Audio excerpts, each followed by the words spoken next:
Okay, so today what we're going to be looking at is Renaissance art. And this is Middle Ages piece. This is an old statue that is actually carved into the building. We're not going to see freestanding statues until Donatello's the David. So this is a typical icon of the Middle Ages. Now, this is probably the most popular subject to paint for Renaissance artists as well. It's the Madonna and Child. But I want you to take a closer look at this piece. Check out her facial features. She does not really look very human. In fact, she's kind of Dementor looking. Check out those fingers. And the baby Jesus, he's not really a baby, that's a little mini-me. And she's sitting in a Colosseum. So this is the typical Middle Ages piece. And we're going to see drastic changes when it comes to artwork from the Middle Ages to the Renaissance.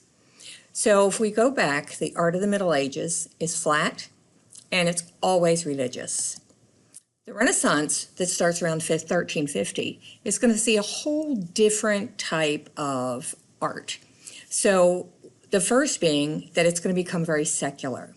And they're going to work really, really hard to make things look human. In fact, the human form is the focus of most of the Renaissance pieces.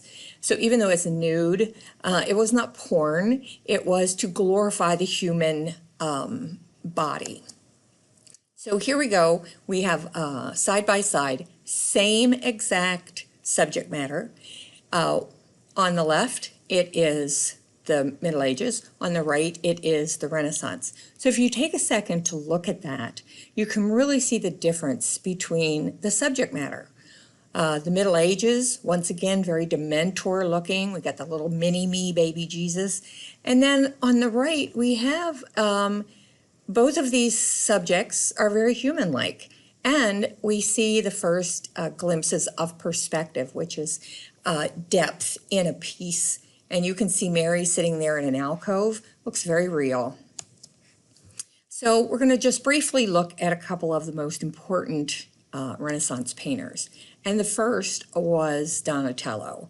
And he is going to be the first to have freestanding statues. They're not attached to anything. I pick them up and move them if you could pick up bronze. That was his favorite medium. Here is his version of the Madonna and Child. Now, personally, I don't appreciate bronze sculpture, but trust me when I say this is very, very amazing piece. Botticelli was also very famous during the Renaissance. And the piece that we're looking at here is still a religious piece, but this tells the entire story of Moses. So if you look at each of the circled areas, you'll see a different Bible story about Moses. Remember, we still have a very lot of illiterate people back then. Now, one of the things that's going to surface is people being painted into their paintings.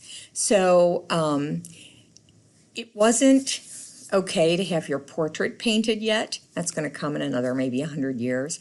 And so what they do is that they will have themselves painted into the painting as one of the characters. So the guy who paid for this painting is the guy in the back. I think that's kind of cool.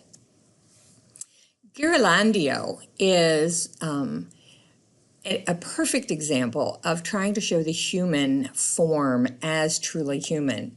And this is probably his most famous piece for that. This is an old man and a child. And obviously this guy is disfigured, and yet the boy's looking up at his grandfather with love and affection. And so he wasn't afraid to show people the way they really were.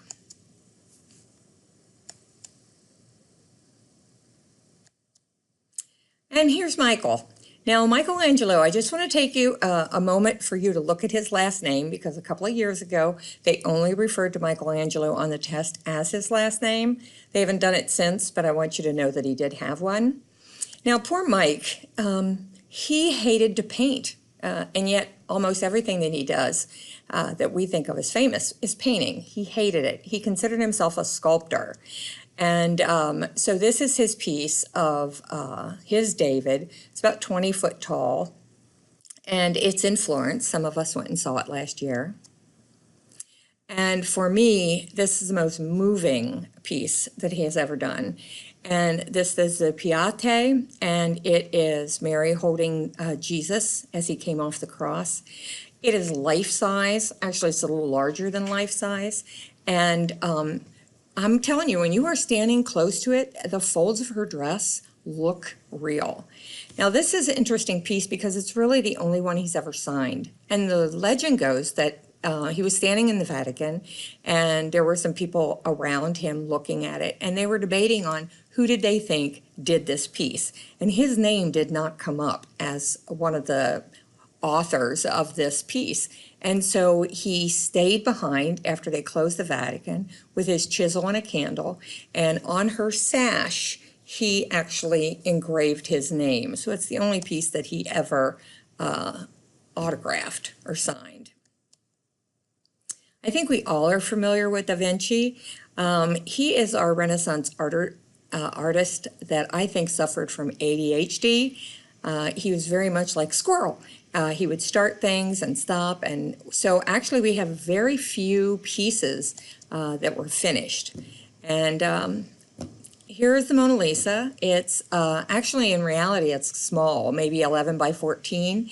And they say if no matter where you move, her eyes will follow you, but it's really a trick because she has no eyebrows. Whoever commissioned this piece of work didn't get it. It took him 13 years to finish it, and he never gave it away, didn't sell it. In fact, it ended up with Napoleon, who will also carry it around with him. So go figure, right? The Last Supper. He's Universal Man. He used to dissect corpses. He had some thugs that would go dig up a body, bring it to him. He would dissect it, sketch it, get all done, and his thugs would put it back on the ground before the morning. He could have been burned at the stake for that.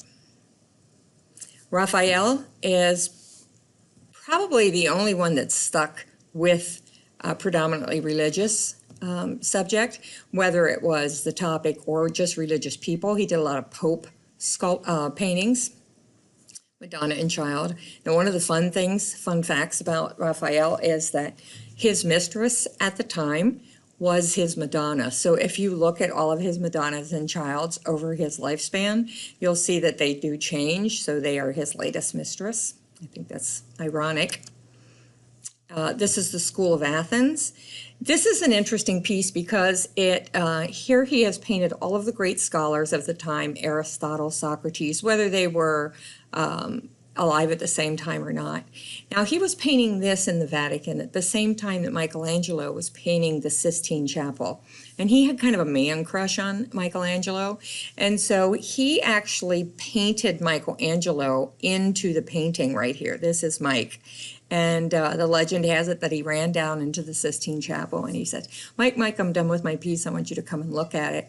And so Michael came up and stood there and looked at it. And he said, look, I painted you into the picture. But unfortunately, Michelangelo was not very impressed. He also painted himself into the picture, and he is over here. Now, the Northern Renaissance painters are much different because their canvases were not quite the same. In Italy, the churches were large, he had great big ceilings, large walls, but in the north, we're dealing with Gothic architecture. And so very, very small spaces. So one of the things we're going to see for the Northern Renaissance is that their art is going to be much more detailed because, when you're looking at the Sistine Chapel from 20 feet below it, you don't need a lot of detail. But when you're standing there and it's only 5 feet in front of you and it's only this big, then you obviously need to have a lot of detail. And my personal favorite is Hans Holbein, and he actually is a German portraitist. He was Henry VIII's painter. And so here are two very famous portraits of Henry VIII. I think we've probably all seen these in our textbook. Van Eyck, he's the first one to use oil paints. And oil paints as maybe some of you know, have a much richer, deeper color. And here you can see it. I mean, it just slaps you in the face with all that red and then the deep blue. Also, one of the neat things about the Northern Renaissance is there's lots of everyday items in this painting. We've got some pets down here, a little cat drinking out of a bowl. We've got a chest full of items.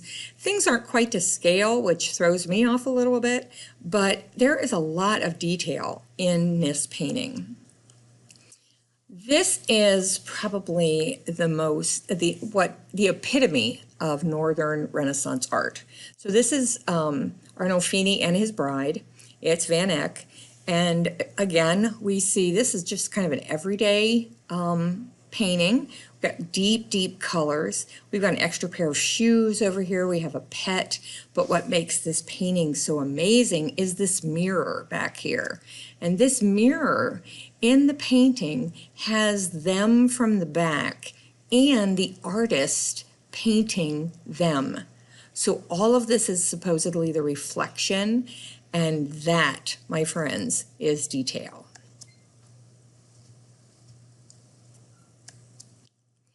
Now, Albrecht Dürer kind of went a different way. He is our first to use landscapes without any people, and to mass produce artwork for, everybody. So this is his woodcut, the rabbit. It actually had to go through several printings because people bought it and hung it up in their little hovel. Here is his landscape. Much different than maybe Van Eyck's with the deep color. So if it ain't Baroque, don't fix it. Baroque had one reason for being, and it is to elicit a shock and awe type of feeling. When it was in architecture, which mostly is what we see with Baroque, it's to demonstrate the power and the glory of the monarch. And so we're going to see a lot of beautiful, giant castles. And the Vatican is a perfect example of Baroque architecture. There is no way you can take a look at this building and not go, holy moly. Versailles. This is the model for Baroque architecture. It's got 2,000 rooms. Unfortunately, only 800 fireplaces, so it's very, very cold, all made of marble. Another palace in Vienna. If that doesn't shock and awe you, I don't know what would. Here's the Winter Palace in Russia. This was Catherine the Great's favorite place to be. Today it's a museum, and they say if you only spend 3 seconds in front of every piece of artwork or sculpture in the Winter Palace, and you did it 24 hours a day, 7 days a week, it would take you over 3 years to see everything in that palace. That's a big palace. There's the grand steps in the Winter Palace. Really shows you the power and glory of the czars in Russia. So in a nutshell, the Renaissance, art was used to enhance prestige, whether it be political, personal, or religious. So we'll have our portraits. It was human-centered, all right? We want to see them as they are. We want to glorify the human form. And in Baroque, which was mostly done in architecture, it's going to be that shock and awe element. So thanks, and I hope you enjoyed this lecture.